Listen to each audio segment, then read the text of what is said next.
Dios te bendiga, amado hermano. Este es tu programa Discipulado de Gracia, porque de gracia recibimos, damos de gracia. El día de hoy, nuevamente, para servirle en Cristo Jesús, su servidor John Pirela y mi hermano Fran García. Fran Rivero, mi hermano, Fran Rivero.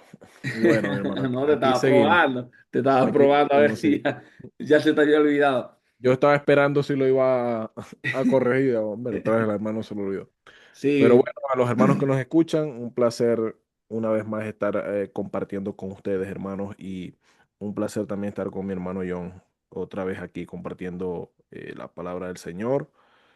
Hoy empezamos con un nuevo tema, la epístola a los romanos, y estamos muy emocionados por eso. Creemos que el Señor puede hablar muchas cosas importantes a través de esta carta tan extensa y maravillosa, ¿sí? Una carta que a lo largo de los siglos de la iglesia ha sido de mucha guía, de mucha luz para los hermanos que quizá comienzan en la fe, hermano John, que apenas comienzan a dar sus primeros pininos, ¿verdad? La carta a los romanos es muy, muy importante porque trata diversidad de temas que son, si no esenciales, sí muy, muy importantes, como el tema de la salvación por la fe, ¿no? Entendiéndolo en el contexto de que estaban los judíos allí. No era por la obra de la ley, no era por guardar los sacrificios. No estamos diciendo que, o no dice la carta, ¿verdad? Anticipadamente, no es que hablamos de que no hay que hacer nada y solo por fe ya somos salvos, no. Esta es una carta que es muy clara. Lastimosamente, hermano John, muchas veces se mira desde lentes, ¿verdad? Desde lentes teológicos, desde lentes determinados que hacen de ella decir cosas que sencillamente no está diciendo. Entonces, bueno, mi hermano, adelante. Es su amén, amén. tiempo. Y yo creo que deberíamos comenzar, hermano Fran, vamos a comenzar esta carta hablando de el contexto histórico de esta carta para que podamos entender también, entender, perdón, también todo lo que el apóstol Pablo le escribe a los hermanos en Roma. El contexto histórico. El apóstol Pablo, ¿verdad? Es el autor, el que dicta esta carta, aunque la escribió Tercio. La escribió Tercio, quien sale a lo último del libro que dice, yo Tercio, quien escribió la carta, pero bueno, es el mensaje del apóstol Pablo. Se puede decir con absoluta confianza, el apóstol Pablo, el autor de la carta a los romanos. Esto lo afirma el apóstol Pablo, lo confirma en Romanos 1:1, cuando comienza diciendo, siervo de Jesucristo, llamado a ser apóstol, apartado para el evangelio de Dios. Dice, apóstol Pablo. La fecha de este libro fue escrito alrededor del 57 después de Cristo, durante su estancia en Corinto, en su tercer viaje misionero. Ahora, antes de esto, antes del 57, antes de que se escribiera esa carta, hermano, en el año 49, el emperador Claudio expulsó a los judíos de Roma. Entre ellos estaban Aquilas y Priscila, que luego conocieron a Pablo en la ciudad de Corinto durante unos años. Y durante esos años, la iglesia en Roma quedó formada casi solo por gentiles. ¿Por qué? Imagínense el panorama. La iglesia en Roma era una iglesia compuesta de judíos y gentiles, pasa por un periodo en el año 49 después de Cristo donde el emperador expulsa a todos los judíos de Roma.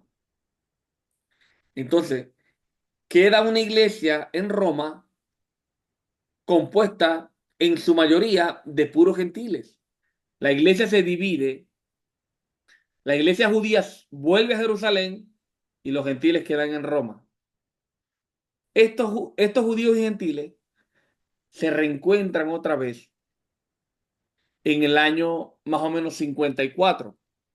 porque se muere el emperador Claudio, quien había expulsado a los judíos de Roma. En su lugar queda el emperador Nerón, que revoca el decreto. Ahora, los judíos y los cristianos se reencuentran aquí en Roma, pero ya no era la misma iglesia, sino que los judíos venían con una mentalidad, una cultura, y los gentiles habían crecido también con otra mentalidad, con otra cultura, pero era el mismo evangelio. Sin embargo, habían problemas doctrinales, era el mismo Señor, pero había problemas doctrinales, problemas culturales. Por ejemplo, los judíos cristianos que regresan a Roma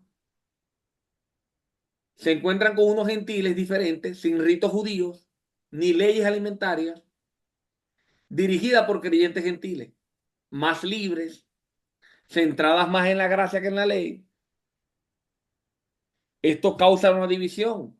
Hay un conflicto dentro de la iglesia. Judíos cristianos querían mantener la ley de Moisés, ¿verdad? Los gentiles cristianos despreciaban las tradiciones de los judíos. El resultado de todo esto, una iglesia dividida por costumbres y teología.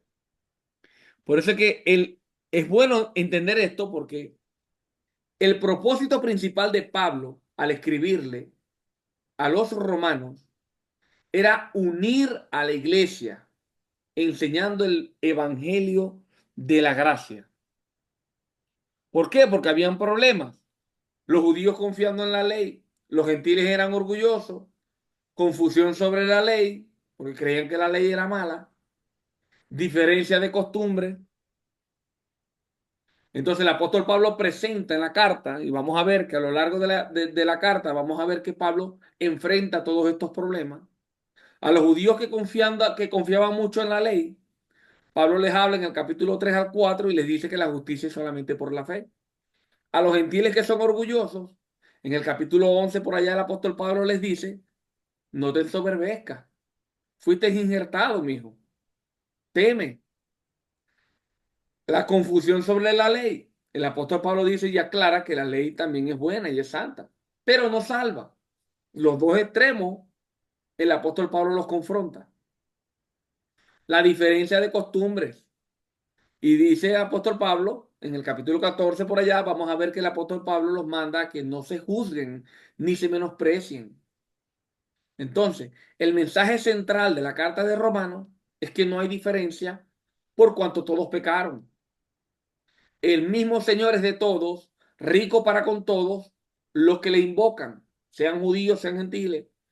Y el apóstol Pablo confronta todos los problemas, expone el evangelio, pero como hablábamos Fran y yo ahorita, y es verdad, como me decía Fran, la carta de Romanos no fue una carta que el apóstol Pablo se sentó y dijo, oye, voy a hacer algo bien teológico, bien hermoso, aunque sabemos que fue inspirado por el Espíritu Santo.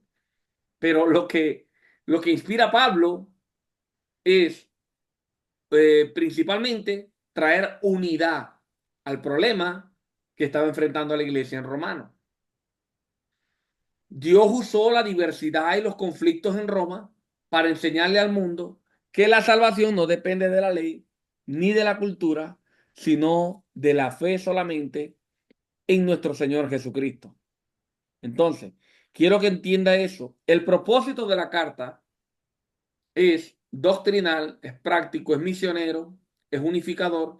Y misionero no porque tenga un mensaje misionero, sino porque el apóstol Pablo también tenía la intención de empezar a familiarizarse con los romanos y pedirle a ellos que le ayudaran también a llegar a España, porque Pablo quería llegar a España con el Evangelio.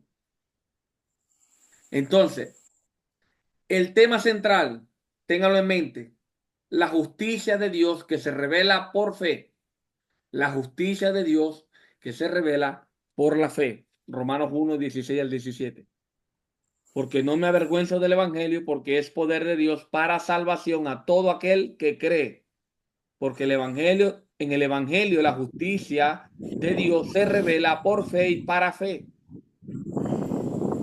La carta de los romanos responde a la pregunta más grande que usted puede hacerse. ¿Cómo puede el hombre ser justo delante de Dios? La carta a los romanos responde esa pregunta. Entonces, habla de la condenación universal, el mundo entero es culpable ante Dios, habla de la justificación por la fe, todo eso lo vamos a ver en el capítulo 3 al 5, habla de la santificación, habla del plan de Dios e Israel, también qué pasó con Israel, dónde va a quedar Israel, ahora Dios no tiene un pueblo, ahora Israel no es su especial tesoro, ahora la iglesia es en todo el mundo, ahora Dios no hace acepción de personas, ahora Dios está injertando a todo el mundo, no hay nada especial en ser judío, no hay nada especial en ser gentil, todo el que cree e invoca su nombre, eres rico para con todo. Entonces, ¿qué pasó con Israel? ¿Qué pasó con tantos años de Dios con este pueblo? Bueno, Pablo responde, ¿qué sucede con Israel? ¿Qué pasó con Israel? Bueno, la carta a los romanos responde a esa pregunta. La vida práctica cristiana la vamos a ver desde el capítulo 12 en adelante. La conclusión y el saludo final del apóstol Pablo en los dos últimos capítulos. Y bueno, hermano, comenzamos, hermano Frank. Comenzamos. Ok, mi hermano John, si quiere déjame también dar una serie de cositas que tengo acá, que es importante a los hermanos que escuchan, ¿no? Eh, Debemos comenzar, como decía el hermano, declarando que Romano no es un tratado teológico, hermanos.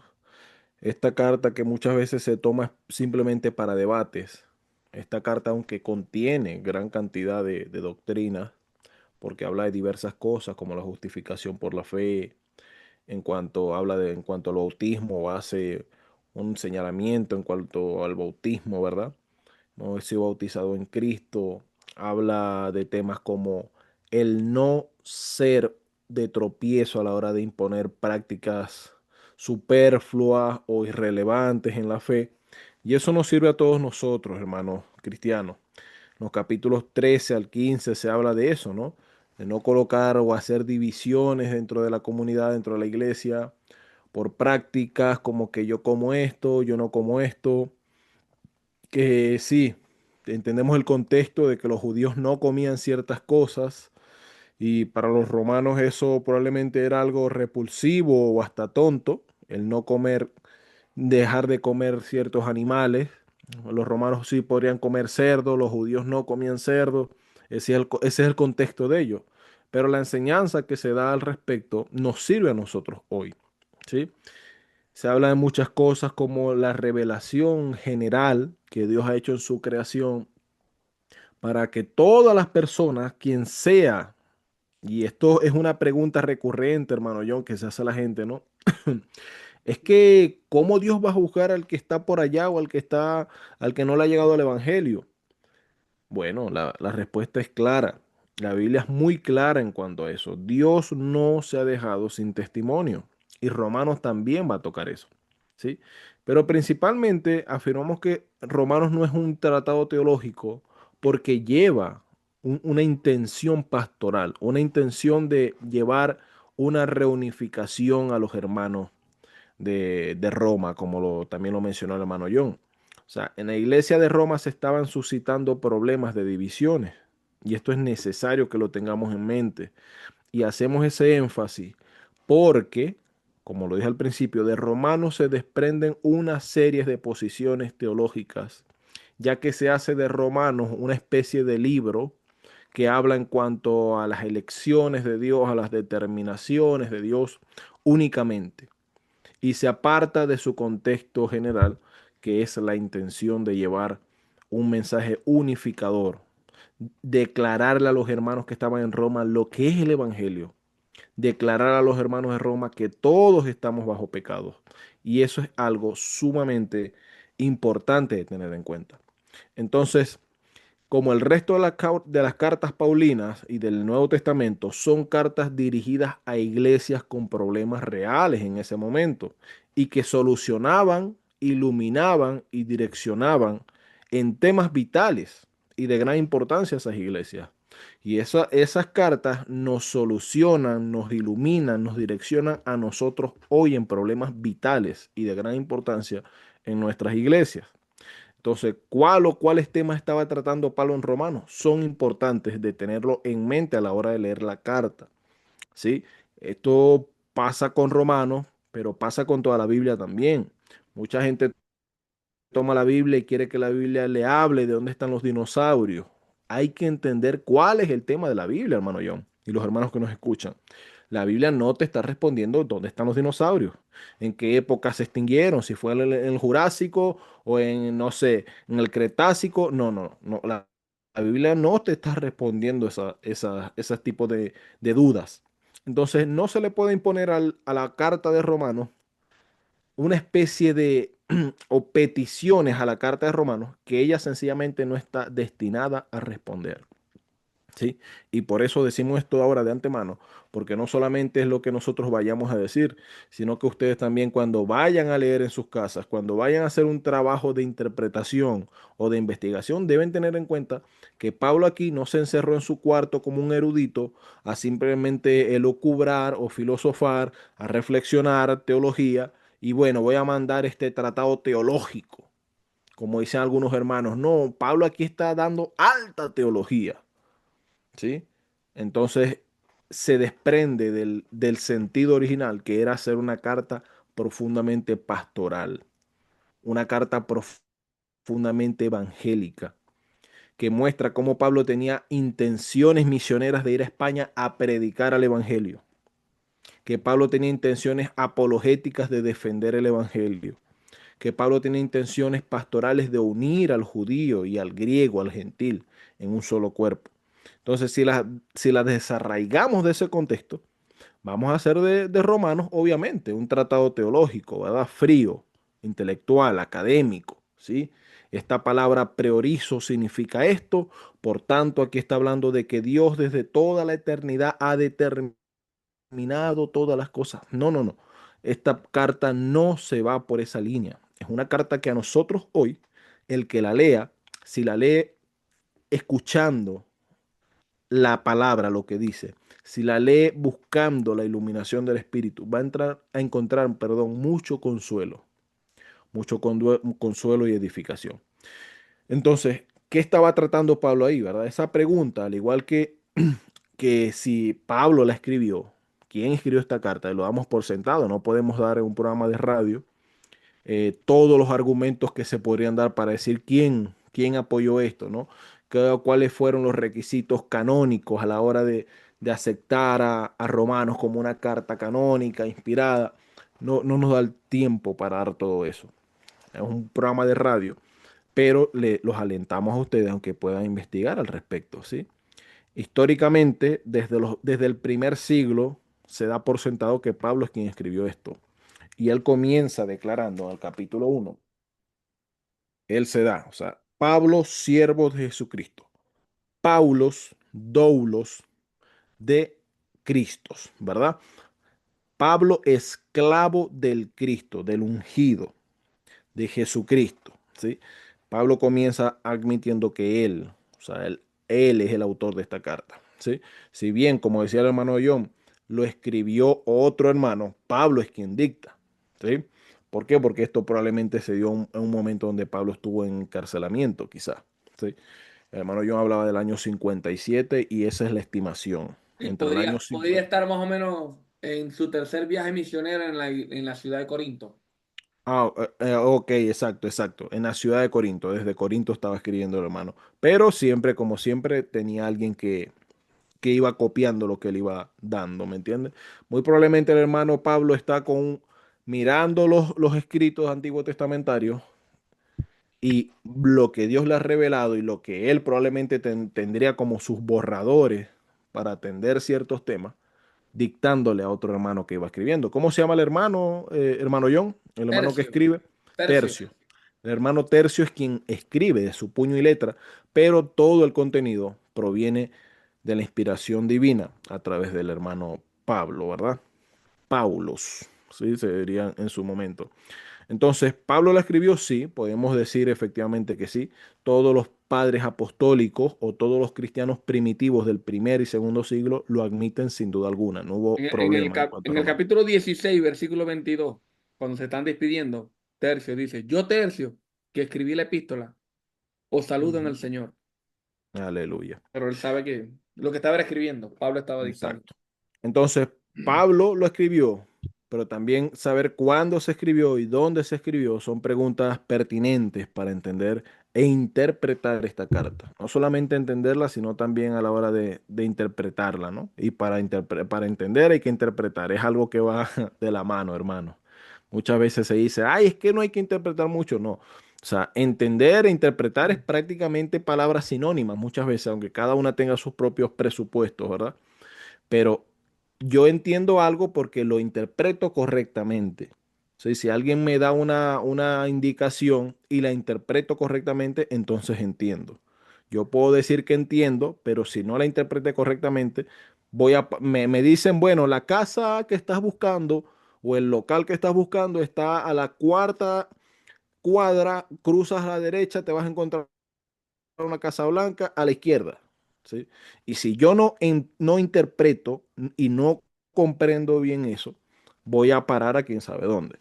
Y pasa lo mismo en cuanto a la hermenéutica o a la exégesis, ¿no? Hay que saber dónde, es importante saber dónde, si fue Pablo, cuándo se escribió, cuál era el asunto, ¿verdad, hermano John? ¿Qué era lo que estaba sucediendo ahí? Entonces, un hermano llamado James Dunn dice que Romanos tiene tres propósitos claros. El misionero, anunciar su inminente viaje a España, un, un propósito apologético, enunciar el verdadero evangelio. ¿Por qué? Porque se estaban dando elementos, problemas, disensiones quizá, dentro de la iglesia de Roma, ¿sí? Algo para tener en cuenta de que Pablo nunca menciona a Pedro por ningún lado en toda la carta, ¿sí? Estamos diciendo que esta carta se escribió en el año 57 y según los romanos, los católicos romanos, dicen que Pedro fundó la iglesia de Roma en el 44-45. O sea, Pablo escribiendo una década y pasadita después, ni siquiera lo saluda. ¿Sí? Sí, sí. Entonces, El católico dice de, de Roma es la iglesia, porque allí dice, en el libro de Romanos, Pablo, siervo de Jesucristo, llamado a ser apóstol, dice, en el versículo 6, no, ellos buscan, perdón, ellos buscan un versículo ujú, donde Pablo dice que la iglesia que está en Roma, ujú, pero en el capítulo 1 versículo 5 Pablo dice, ujú, por quien recibimos la gracia y el apostolado para la obediencia a la fe en todas las naciones. O sea, la iglesia es todas las naciones, por amor ujú, de su nombre, entre las cuales, entre las cuales estáis también vosotros. O sea, los romanos estaban entre todas las naciones que Dios llamó a obedecer a la fe del Evangelio. O sea, Roma es una más entre muchas naciones, así como Israel también es una más hoy entre muchas naciones, porque por Cristo Jesús toma nombre toda familia en la tierra,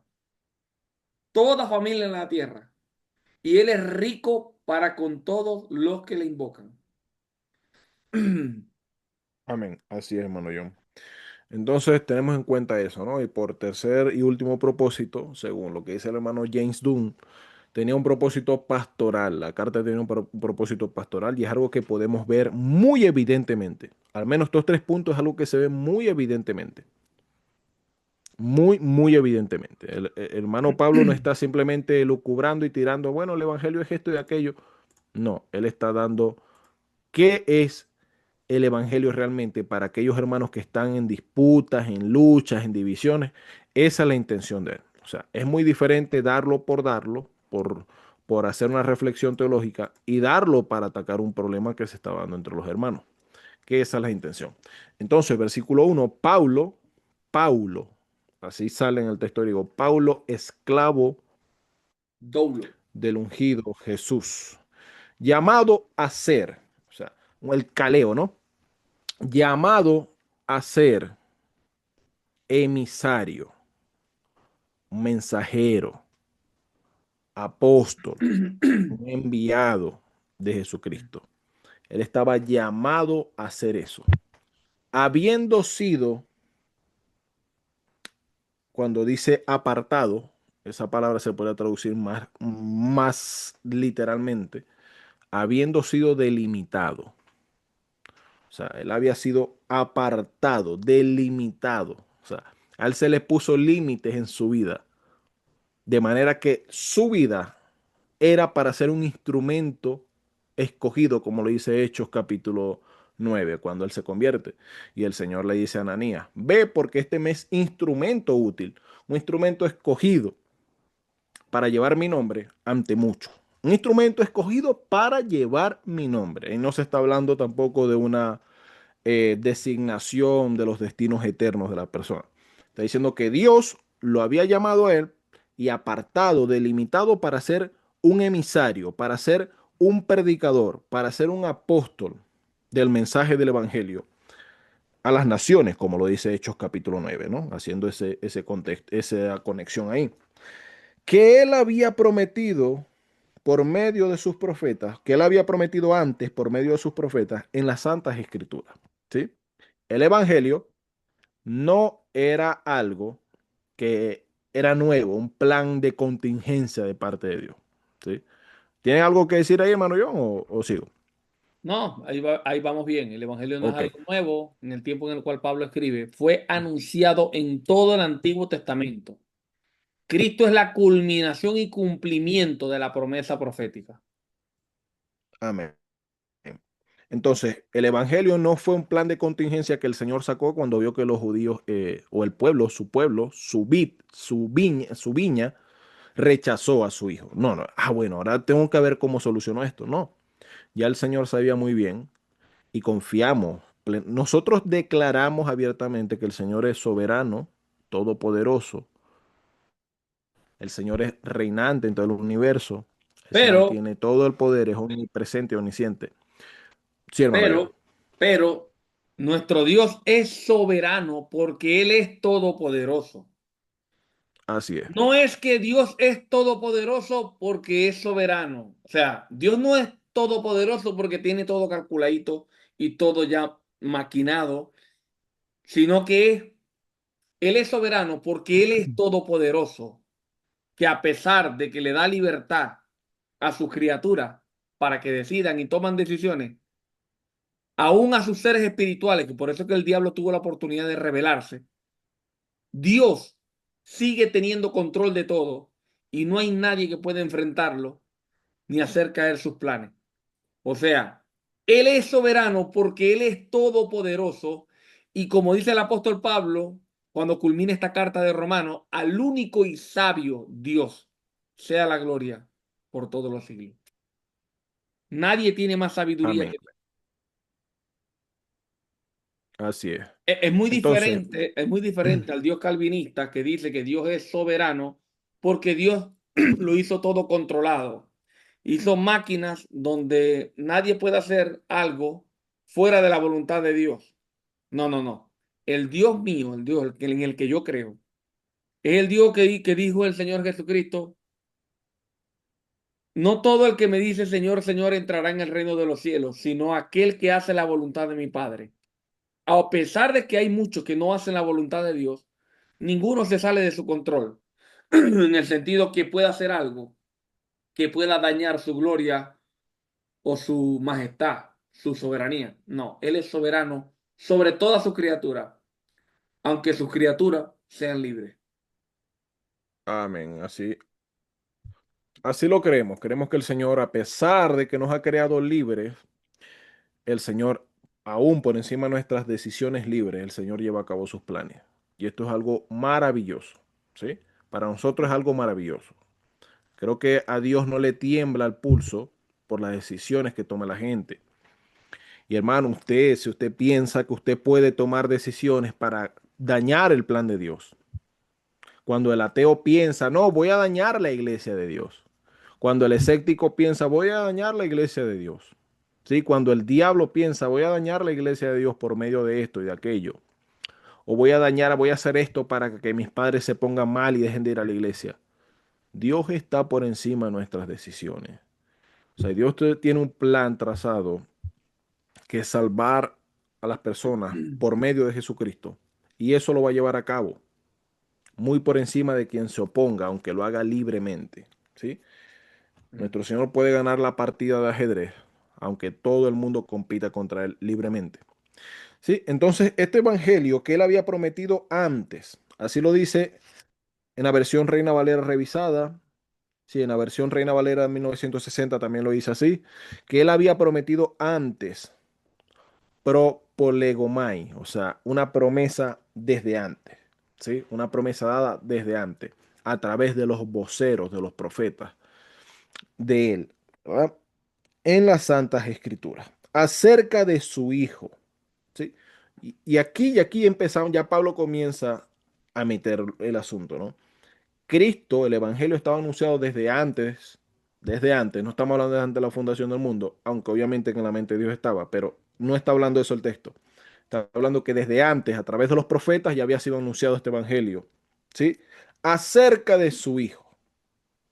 El Evangelio, ¿qué es? La salvación, las buenas nuevas de salvación a través de Cristo. Bueno, desde antes, por los profetas, ya se había prometido esta salvación. Es decir, ya Pablo comienza a vislumbrar que la salvación en Cristo era la salvación que Dios había elegido desde antes o prometido desde antes. ¿Sí? Su pueblo, y aquí lo vamos a ver en toda la carta cuando pasemos por allí, su pueblo que se enfrascó en la ley, en el ritualismo, un ritualismo vacío porque muchas veces abandonaron el espíritu de la ley para seguir simplemente la letra de la ley. Ese ritualismo los había apartado poco a poco del Señor.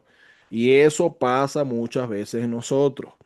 Vamos a la iglesia, asistimos a la iglesia, guardamos nuestros cultos, vamos, asistimos, hoy hay esto, voy, mañana hay que hacer esto, lo hago, pero no estamos siguiendo el espíritu de esa obediencia.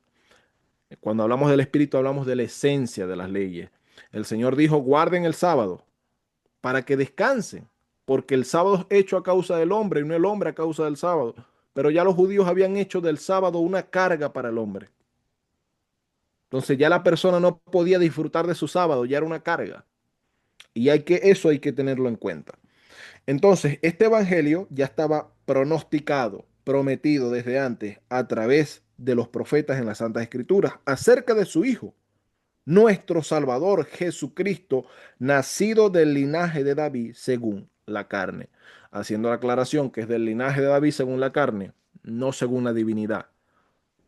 Y eso lo podríamos decir también respecto a María. Es hijo de María según la carne, no respecto a la divinidad. Aunque Aunque aquí, admitimos, aunque sí, aquí el hermano, linaje que se está contando es el linaje de José, no el de María. exacto. Que, o sea, para el colmo, aquí no se está contando el linaje de María.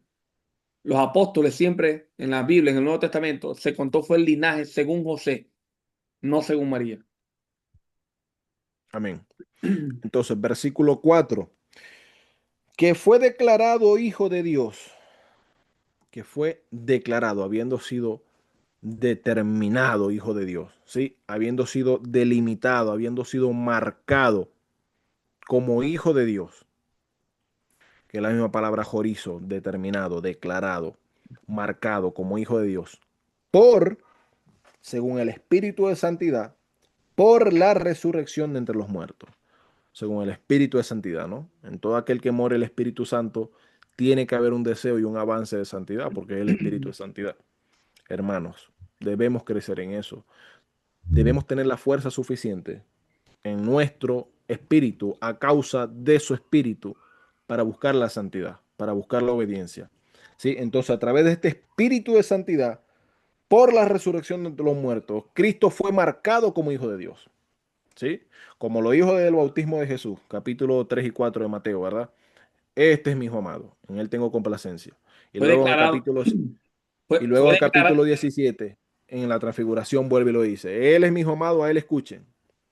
Amén. Fue declarado públicamente, porque se sabe que es hijo de públicamente. Dios eternamente.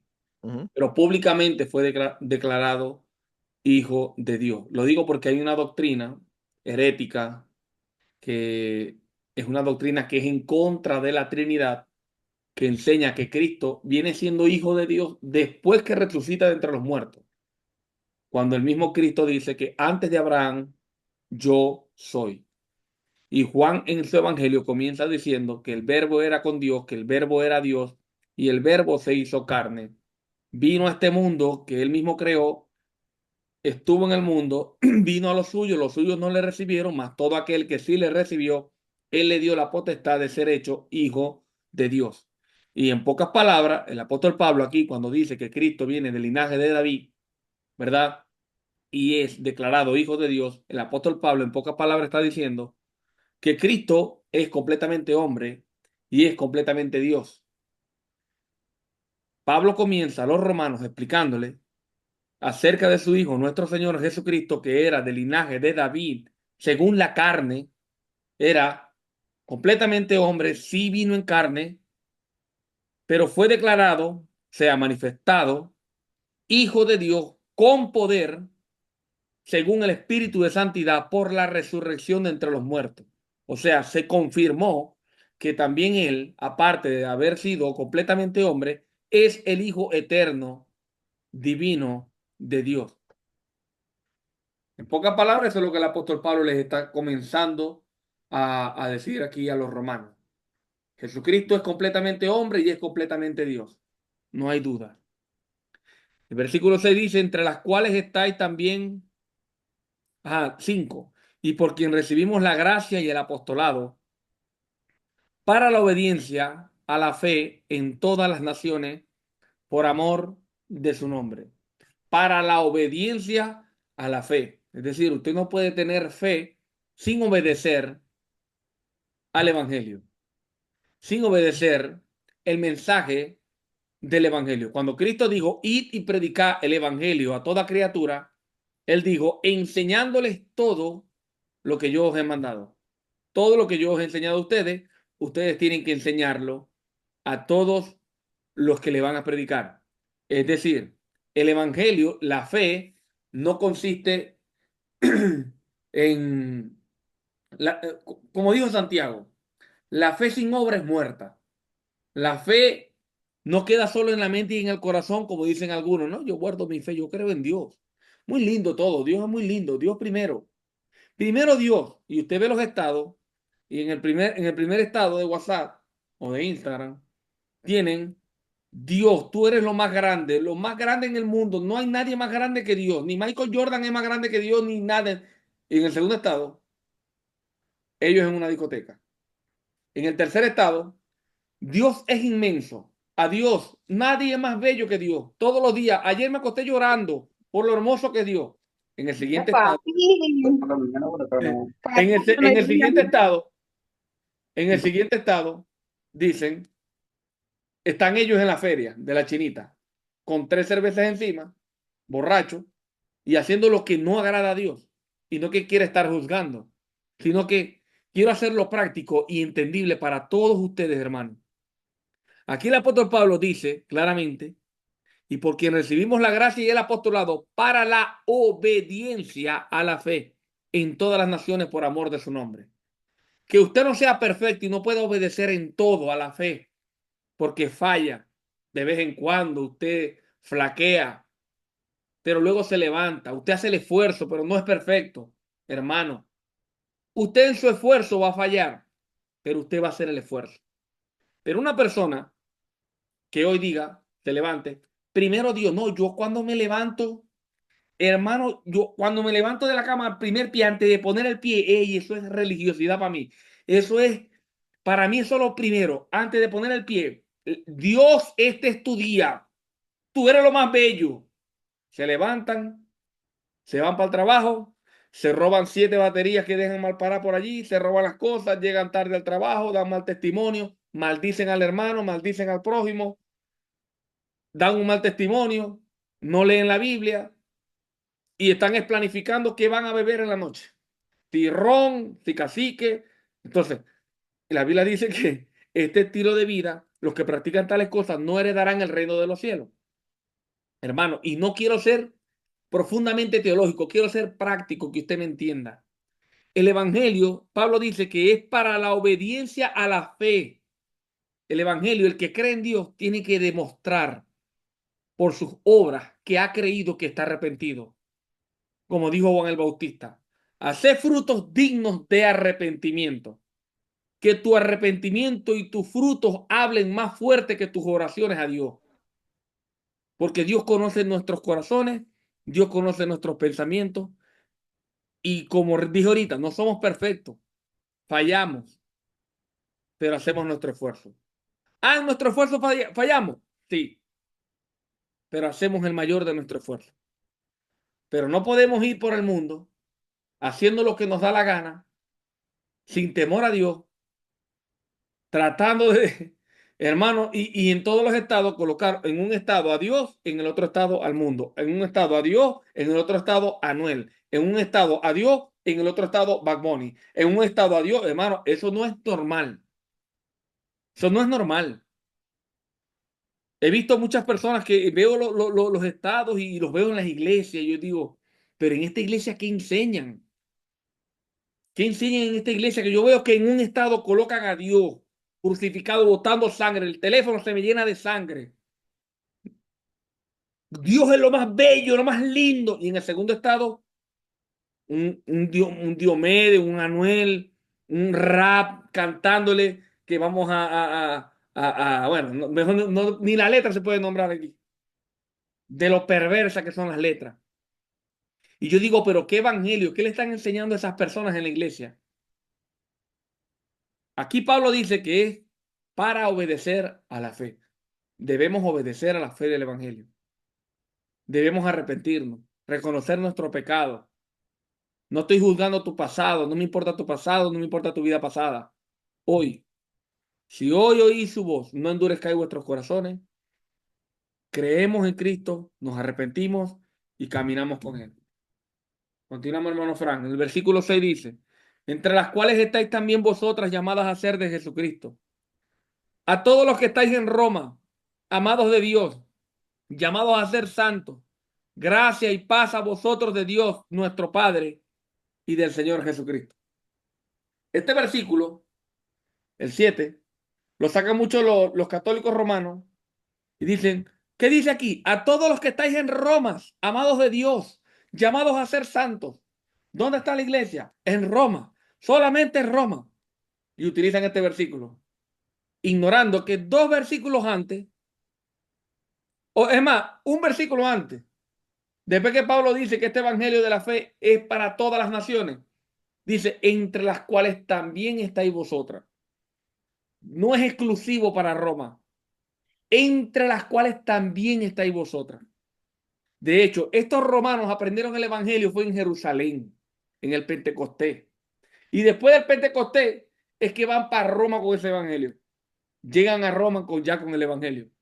Es la postura más coherente. Porque ningún apóstol predicó en Roma. O sea, ningún apóstol fue el autor, el que llegó por primera vez y llegó y predicó el evangelio y se levantó la iglesia en Roma. Ningún apóstol plantó una iglesia en Roma. Cuando Pablo envía esta carta, en la carta no saluda a ninguno de los apóstoles, porque esta iglesia, ¿verdad? Según la postura más robusta, esta iglesia nace en el Pentecostés. Todo ese poco de cristianos que regresan a Roma, ¿verdad? Recién convertidos, y por medio de la influencia de los apóstoles, claro que sí, había enseñanza de los apóstoles allí, habían cartas, habían escritos, la iglesia se levanta en Roma. Y como dije anteriormente, en el 47 se dividen porque el emperador Claudio los saca a todos, los expulsa a todos los judíos a Jerusalén, y después en el 54 se reúnen otra vez porque se muere el emperador Claudio. Y Pablo envía esta carta a los romanos. Así que ese invento de que el apóstol Pedro fue para allá y plantó la iglesia, eso no existe, eso no tiene ni pies ni cabeza, eso no está en la historia, ni siquiera en la Biblia. Así que ojito, ojito con esas cosas, hermano. Creamos lo que dice la Biblia, sea Dios veraz y todo hombre mentiroso. En el Amén. versículo 8 dice, primeramente doy gracias a mi Dios mediante Jesucristo con respecto a todos vosotros, de que vuestra fe se divulga por todo el mundo, porque testigo me es Dios, a quien sirvo en mi espíritu, en el evangelio de su Hijo, de que sin cesar hago mención de vosotros siempre en mis oraciones. Sin cesar hago mención de vosotros siempre en mis oraciones. O sea, Pablo sin cesar hacía mención de ellos en sus oraciones. Ni siquiera está diciendo que él oraba sin cesar. No, él oraba más, él oraba por otras cosas también, pero oraba tanto que él podía decirle solamente a los romanos, aquí le está diciendo Pablo una verdad inspirada por el Espíritu. Delante de Dios les está hablando. Sin cesar, yo oro por ustedes. Hermano, no crea que es cualquier cosa que usted esté orando por los hermanos, que la iglesia oren unos por otros. ¿Algo que añadir, hermano Frank? Pues, ¿versículo qué? Versículo 9, 8, ¿no? Donde dice que de 8 y 9, sí. vuestra fe, habla de vuestra fe por todo el mundo, de que se habla de vuestra fe por todo el mundo, ¿no? Entendiendo que, bueno, Roma era la capital del mundo en ese momento, ¿sí? Hablando de que el imperio romano era el imperio mundial de ese momento. Obviamente, el hecho de que la fe, el cristianismo, se expandiera en Roma, era algo de sentido común importante, muy importante que se expandiera la fe allá. Sí, o sea, es como si el Estados Unidos, lastimosamente, es un ejemplo triste, porque Estados Unidos, siendo un país que fue fundado principalmente por cristianos protestantes, hoy en día, bueno, hoy en día va en declive cualquier número de denominación o de cristianismo, va en declive, va hacia abajo. Pero eso es como si aquí en Estados Unidos resurgiera, hubiera un avivamiento genuino, no solamente en números, sino en calidad, en calidad, en cualidad, de cristianos verdaderos, piadosos, santos, apartados. Eso sería algo para alegrarnos, ¿sí? O como que en China, y aunque lo hay a pesar de la persecución, haya un avivamiento con libertades que sea algo exponencial, algo grandísimo, sería algo que se divulgaría por todo el mundo. Y eso es evidente, eso es lo que está sucediendo o lo que sucedía en ese momento. Pablo da gloria a Dios, dice, primeramente doy gracias a mi Dios mediante Jesucristo con respecto a todos vosotros, de que se habla de vuestra fe por todo el mundo, obviamente. Imagínense, la capital del mundo siendo llena, siendo multiplicada por los conversos al cristianismo. Era algo importante y más para Pablo, que era un apóstol al mundo, a los gentiles. Sí, hermano Prácticamente John. era un faro de testimonio. Su fe en medio de un imperio pagano era conocida en todo el mundo. Estaban en el imperio, en la capital del mundo. Eran el faro de testimonio de los cristianos.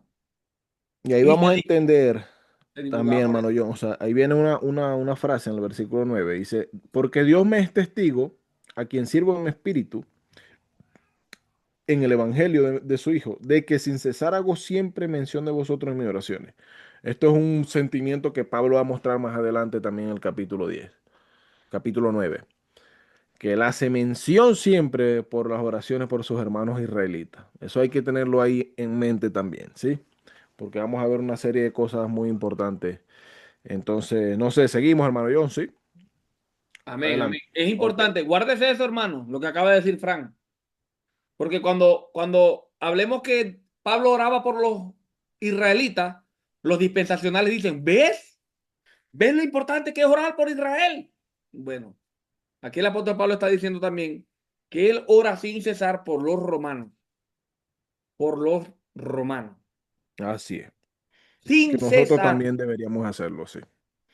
Entonces, versículo 10, rogando que ahora tenga al fin por la voluntad de Dios un próspero viaje para ir a vosotros. Por la voluntad de Dios, o sea, a través de la voluntad de Dios. Si no es bajo la voluntad de Dios, bueno, Yo, que se yo me... creo que aquí Pablo sí se equivocó, hermano. Aquí Pablo tenía que decir, yo decreto y declaro en el nombre de Jesús que llegaré y seré prosperado con el decreto en el nombre de Jesús. Pablo se Ujú. equivocó aquí. Pablo dijo, rogando, estaba era rogando. En vez de declarar y decretar, Pablo lo que hizo fue rogar, porque de alguna manera tenga al fin, por la voluntad de Dios, un próspero viaje para ir a vosotros. Pablo, porque no escuchó a Guillermo Maldonado y esa gente, Frank. No, le faltó revelación al apóstol Le seguramente. faltó. Eso se les reveló a los pseudos profetas hoy en día, ¿no? Que hay que declarar porque si dices algo con algo de duda, pues bueno, ya valiste, diría el mexicano, ¿no? Entonces, no, aquí Pablo dice, rogando que ahora al fin, que esta vez que propongo ir a ustedes para pasar a España, por la voluntad de Dios, primeramente. Si Dios quiere, diría Santiago más adelante, si Dios quiere, tenga un próspero viaje para ir a vosotros, porque anhelo veros para comunicaros algún don espiritual a fin de que seáis consolidados. El apóstol Pablo, estando el apóstol Pedro en Roma, siendo el vicario de Cristo, el Papa de Roma, Pablo dice, voy a Roma porque quiero comunicarles algún don espiritual a ustedes y consolidarlos en la fe. Imagínense, la iglesia romana con Pedro de Papa necesitaba que el apóstol Pablo fuera a consolidarlos y a comunicarles algún don espiritual, ¿no? Para, Según la Iglesia Católica, o sea, sí, porque no claro. vayan a pensar que Frank está hablando. No. Sí, sí, la ironía aparte, ¿no? O sea, creo que el que vea el video, pues se ve la ironía, ¿no? Pero sí hay que aclararlo, o sea, siendo irónico, ¿cómo Pablo va a ir a Roma estando el Papa Pedro allá? Pablo va a ir a Roma a comunicarles algún don espiritual, a consolidarlos en la fe, imagínense. ¿M? Qué falta de respeto de Pablo, ir a plantar y a cimentar, a edificar donde ya otro edificó, cosa que él no hacía, ¿no? Pero algo anecdótico. Entonces, dice, esto es para ser mutuamente confortados, cada uno por la fe del otro. No solo la fe de ustedes, sino también la mía, mi fe. La fe de ustedes, mi fe. ¿Sí? Vean cómo también pues habla de esa individualidad de la fe para con Dios, ¿no? De cada uno. ¿Mm? No solamente de mi parte a ustedes, sino también de vosotros a mí. Pero no quiero, hermanos, que ¿Qué es eso? ignoren que muchas veces me he La hidratante. propuesto ir a Ah, vosotros, la crema hidratante. pero hasta ahora he sido estorbado, ¿sí? Para tener también entre vosotros algún fruto, ¿Te como echa la entre de los hidratante? Sí. demás gentiles. Sí, creo hay un ruido por ahí. Como entre los demás gentiles. Me debo a griegos y a no griegos, a sabios y a no sabios. ¿Sí? O sea, sí quiero tener un fruto en ustedes como lo tendría en el no griego, en el no sabio, en el débil, en el alto, en el bajo.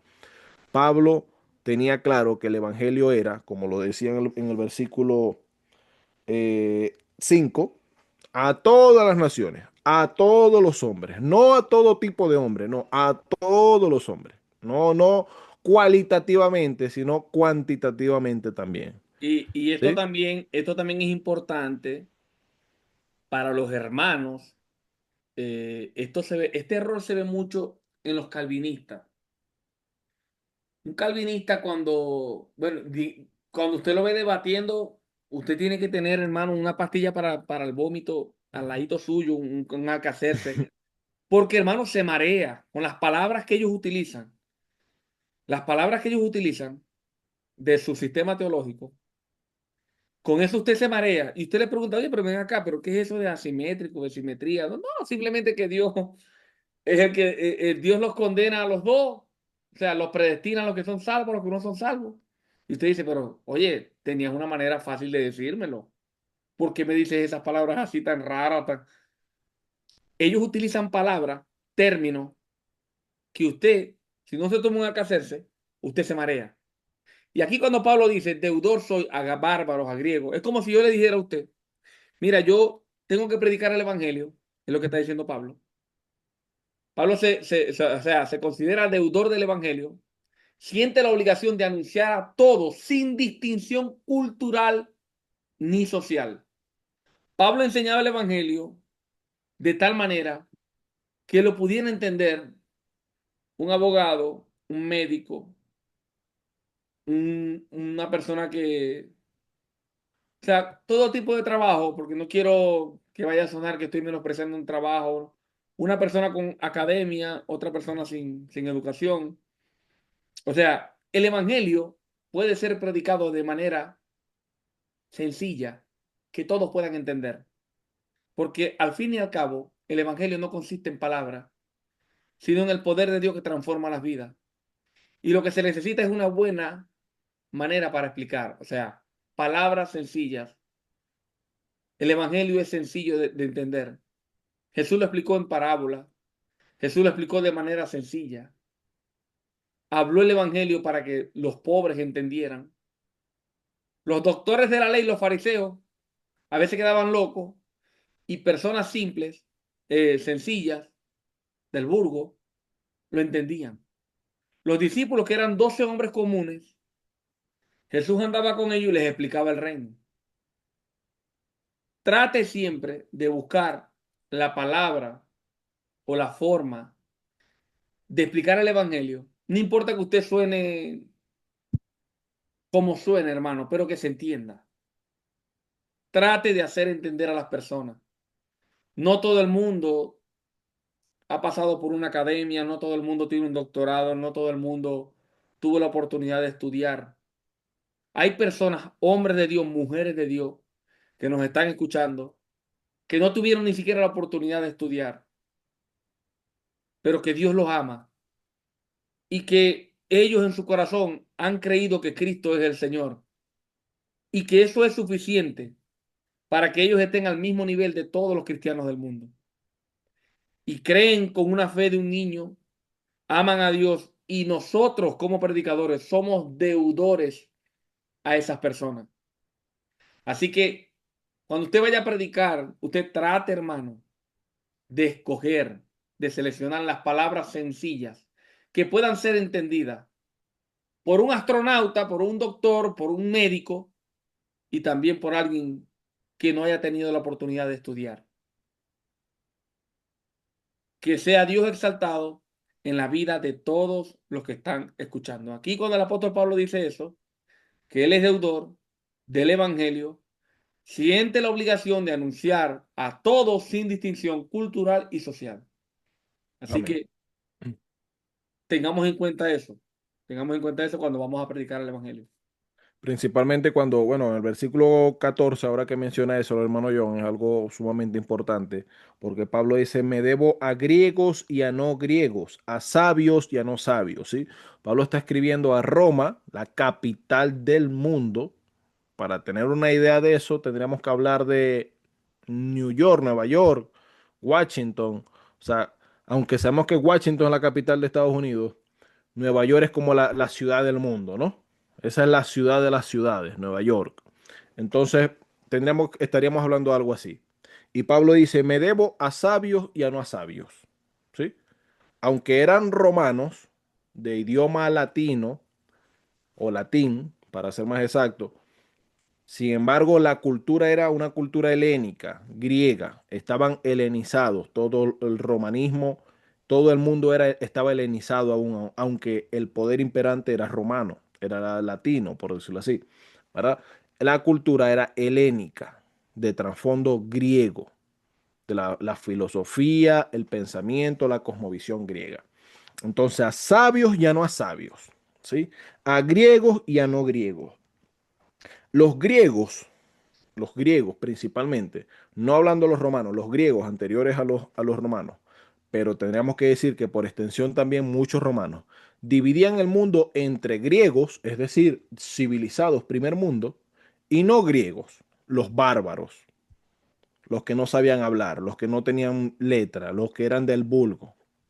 Esa gente tercermundista, diríamos hoy. Primer mundo, tercer mundo, ¿no? Todavía esas clasificaciones siguen hasta el día de hoy. Y Pablo dice, me debo al del primer mundo, al magistrado más alto, pero también al más humilde. A ambos le debo predicar el evangelio. A ambos soy un emisario. A ambos soy enviado. Es muy importante lo que dice el hermano John para que nosotros nunca, nunca hagamos distinciones entre personas por su estatus social. Nunca. Y hermano Frank, de aquí en adelante es cuando viene lo mejor del libro de Romanos. Pero ya no nos da chance el día de hoy. Así que quedamos para el día de mañana en Romanos capítulo 1, versículo 16 en adelante. Así es. Así Sin que más quedamos preámbulo, así. hermanos, no tenemos tiempo. Que el Señor les bendiga. La paz del Señor esté con ustedes. Nos vemos el día de mañana. A la misma Así, hora por la misma emisora.